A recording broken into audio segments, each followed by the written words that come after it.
And writer and author Abigail Shrier joins us now, back again on Outsiders. Welcome back, Abigail. So glad to have you back on the show. Your fantastic book, Irreversible Damage, The Transgender Craze Seducing Our Daughters, is what we spoke about last time. I highly recommend everyone grab a copy of that book, Abigail, and I hope sales are going through the roof since you were last on Outsiders. Abigail, welcome back. It's really important reason that we're here to chat today, this morning. We need to look at the future of America under Joe Biden. On just day one of his time as President of the United States, he has signed an executive order on, wait for it, gender identity, preventing and combating discrimination on the basis of gender identity or sexual orientation. But Abigail, what does this really mean? Well, the plain text of the order, what it means is that it spells the end for girls' sports. In the state of Montana right now, they are right now trying to pass a law that would reserve girls' sports for biological girls. And the ACLU has already said, based on the Biden executive order, if you go ahead and pass this law, you will lose almost $500 million in federal funding. That's not something states can afford to lose, especially small states like Montana. And that's exactly what the purpose of the executive order was. It was to warn states and schools that if they didn't consent to the destruction of school sports, of girls' sports specifically, by allowing in biological boys, they would lose their funding. Rita. So if a school doesn't allow a male-born athlete who identifies as female from competing in the women's competition, they don't get federal funding. Can you just tell us about some of the differences at the elite level in men's and women's sport? Is there in any world where women could compete against a male athlete? Not once men have been through puberty. So when they're young, before puberty, boys and girls are roughly equal in sport. But the organizational effects of puberty confer on biological males a massive and unbridgeable advantage. They have vastly greater muscle mass, bone density, larger hearts, larger lungs, more oxygenated blood, more fast-twitch muscle fiber, all things necessary in contests of strength and speed. And to give just one example, so perhaps the most accomplished U.S. sprinter of all time is a woman named Allison Felix, who now holds more Olympic medals than Usain Bolt. And her time for the 400-meter was 49.26 seconds. In 2018, nearly 300 high school boys alone could beat it. Oh, that's unbelievable. James. So this would seem to me that this would have huge implications, not just for state funding, but for individuals in their circumstances as well.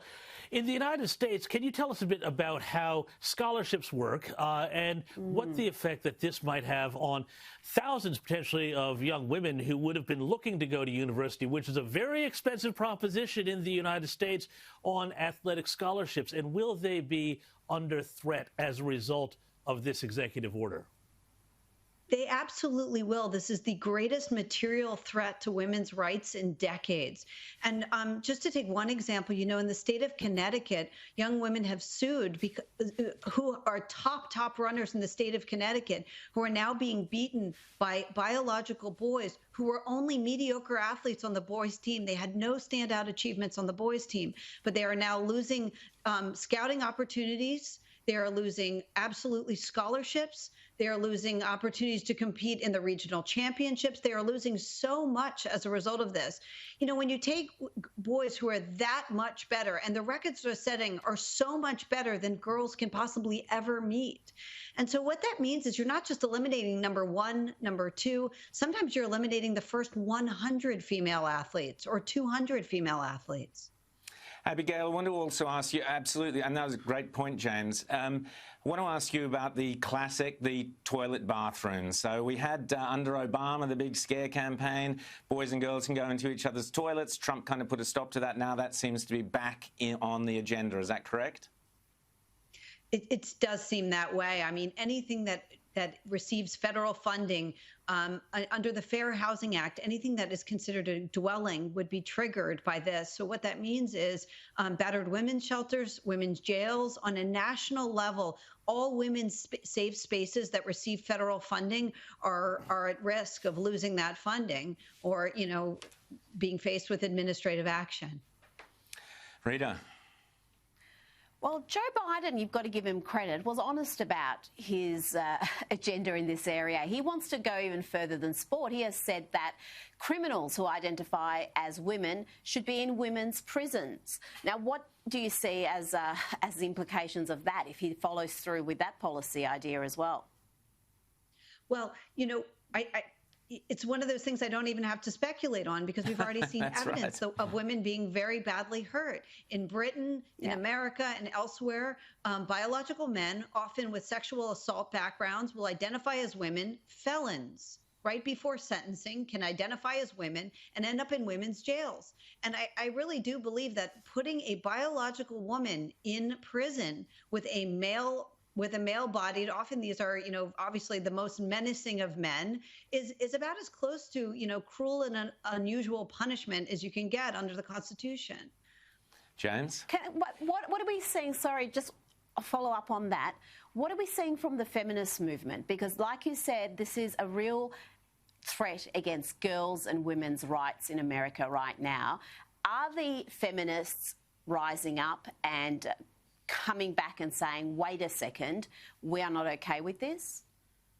No, what you're seeing from the feminists is almost complete silence. Now, I mean no disrespect when I say that. There are feminists who are speaking out, who are wonderful.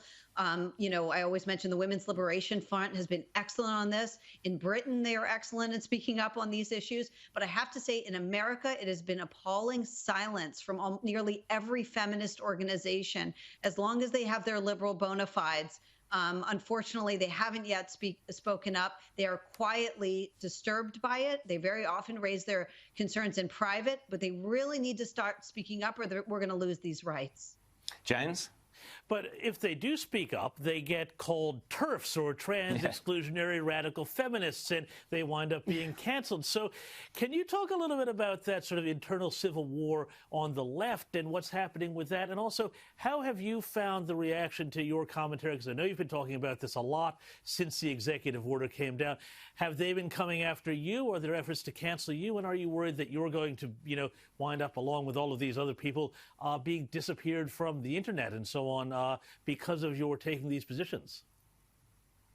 Look, I've already had it happen. I mean, Amazon disappeared my book for a while after it sold out. I mean, this is, something sort of I've faced these online battles all the time. But the thing is, if we don't speak up, we will lose these rights. It's that simple. And I just, it would be such a shame to have these rights that we fought for generations, lost because we were intimidated by a bunch of people who called us names. That just seems such a frivolous reason to give up material rights. Abigail Shrier, fantastic to have you back on Outsiders. The name of your book is Irreversible Damage, The Transgender Craze Seducing Our Daughters. Abigail, I think we might need an update on that. Irreversible Damage, the Biden craze destroying your nation and half the world. But keep up the terrific work, and we'll speak again soon. And you've got many, many outsiders in Australia behind you and supporting the great work you do. Thanks so much, Abigail Shrier.